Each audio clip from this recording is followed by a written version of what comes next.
तो आज हम इनसे इस्तेफ़ादा हासिल करेंगे, जो कि एसोसिएट क्लिनिकल साइकोलॉजिस्ट हैं वकार साहब। सर, आपकी तबीयत कैसी है? जी शुक्रिया। अच्छा वकार साहब, एक सवाल है, जैसे सर ने बताया कि सब्र हमने करना है मुसीबत पे, लेकिन हमने मुसीबत की कैफियत को समझना है। अब जब हमारे सब्र अमूमन उस जगह पे ताकीद की जाती है जब हमारे इमोशंस ब्रेक डाउन हो, हमारे मूड स्विंग्स हों, हम टेंट्रम शो कर रहे हों, कोई चीज़ हमें ना मिले, हमारी ख्वाहिशात के अगेंस्ट हो रही हो, तो हमारे, आपने देखा होगा, मुख्तलिफ रवैये, हमारा एंगर सामने आता है, हमारे मूड स्विंग सामने आते हैं।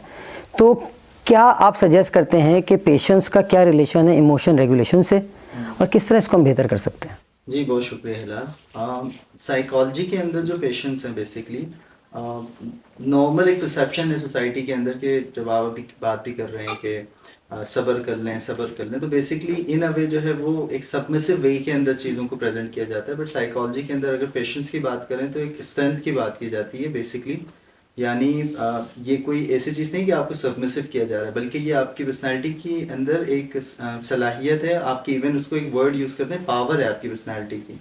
यानी ऐसा नहीं है कि जिस तरह किसी मुसीबत में किसी प्रॉब्लम के अंदर आके जब सब्र की बात की जाती है तो जिस तरह से सब्र को समझा गया है बेसिकली उसमें इशू है। अदरवाइज अगर हम सब्र को साइकोलॉजी के पर्सपेक्टिव में देखें तो किसी भी शख्सियत या पर्सनैलिटी की बेसिकली स्ट्रेंथ की बात की जाती है उसके अंदर।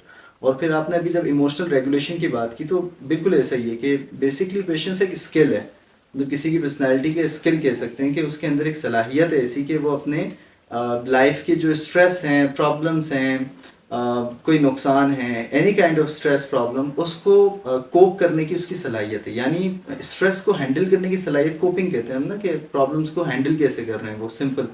और पेशेंस एक इटसेल्फ एक कोपिंग की बहुत स्ट्रॉन्ग स्ट्रैटेजी है।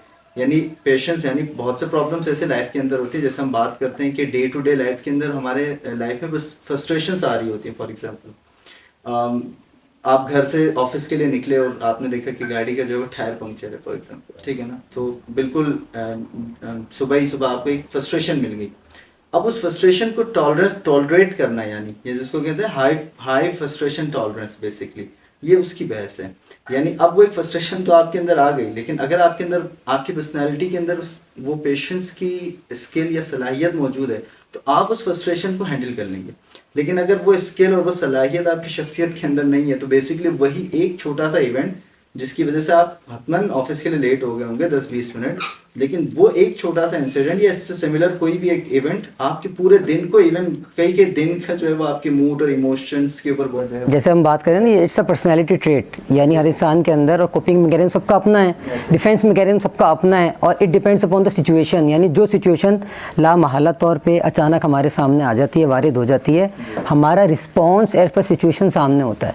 अच्छा, इसमें मैं एक बात यहाँ पे थोड़ा सा वकार भाई और आपसे भारत दोनों से, जो कि आप दोनों साइकोलॉजिस्ट हैं, एक चीज़ ये पूछना चाहूँगा यहाँ पे कि जब हम इस सब्र को और इस कैफियत को या पर्सनालिटी की पावर, बहुत अच्छा डिफाइन किया वकार साहब ने कि आपकी पर्सनालिटी के अंदर एक सलाहियत है। जी, मैं बहुत ही शुक्रगुज़ार हूँ सैयद काज़िम अब्बास नकवी साहब का, और वकार साहब आपका भी बहुत बहुत शुक्रिया।